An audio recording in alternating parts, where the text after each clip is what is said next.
Stephen A. You got your sources as well, my friend. What are you hearing?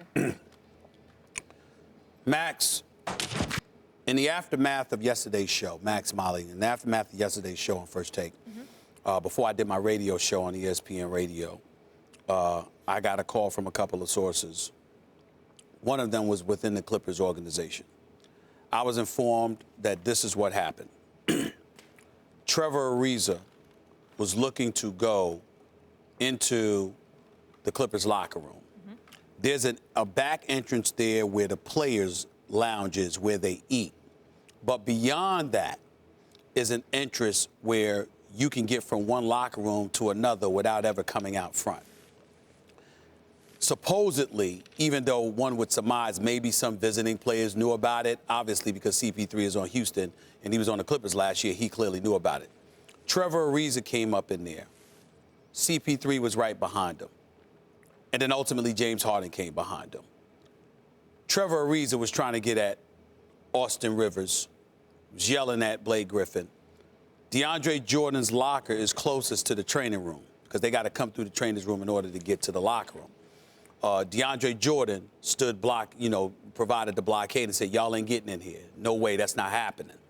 All right, and then after that, Patrick Beverly came up behind him to support, DeAndre and let them know that's not happening here. And so outside in the front entrance where normally the media and everybody else comes through, Clint Capella was one of the players knocking on the door.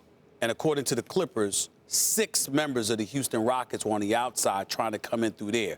They shut the door and locked them out, preventing them from coming in, but Trevor Ariza tried to get in the back.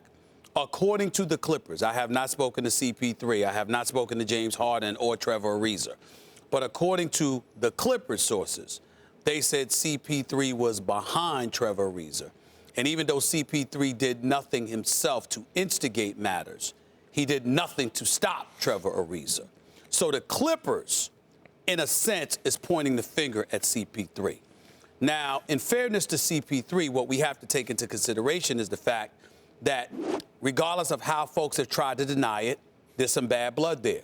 Whether it's CP3 and Austin Rivers, whether it's CP3 and Doc Rivers, who's on the record saying our players were in our locker rooms. The other team wasn't in theirs. They were in our locker room. You figure that out. Those were Doc Rivers' words to paraphrase. So whether it's CP3 with Doc Rivers, whether it's CP3 with Austin Rivers, whether it's Trevor Ariza with Austin Rivers, Blake Griffin, the combination of it all, we don't know the whole story. But the belief is that Trevor Ariza instigated matters because he was the one that was hell-bent on getting at one of those players. But the Clippers are trying to give off the impression that CP3 could have done more to quell the situation, and he did not. He's the president of the NBA Players Association. That's why I was on the record saying, look, I got to look at him.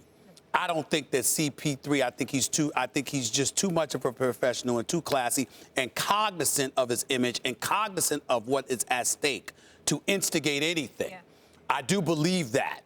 But because of the position and the title that he holds, a lot of people out there feel he should have and could have done more to squash everything, and he didn't do it. So if there is some culpability on his part, it only stems from the fact that he could have done more, not just as a player, a future Hall of Famer, an all-star, etc., but as a leader because of his presidency with the organization. That's what they're saying about CP3 right now. I haven't spoken to him, and until I speak to him, I'm not going to sit up there and try to interpret what his side of all of this is. Clearly running high when you're playing your former team, though, no question.